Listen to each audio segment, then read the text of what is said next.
بسم اللہ الرحمن الرحیم۔ حضرت عمر بن شعیب اپنے والد سے اور وہ اپنے دادا سے بیان کرتے ہیں کہ ایک آدمی نبی کریم صلی اللہ علیہ وسلم کے پاس آیا اور کہا، میں فقیر ہوں، میرے پاس کچھ نہیں، ہاں میرے پاس ایک یتیم ہے جس کے مال کا میں سرپرست ہوں۔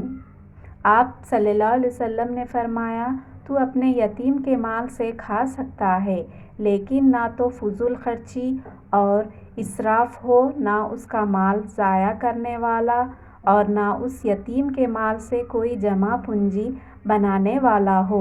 حضرت ابو ہریرہ رضی اللہ عنہ سے روایت ہے کہ رسول اللہ صلی اللہ علیہ وسلم نے فرمایا، 7 مہلک کاموں سے بچو۔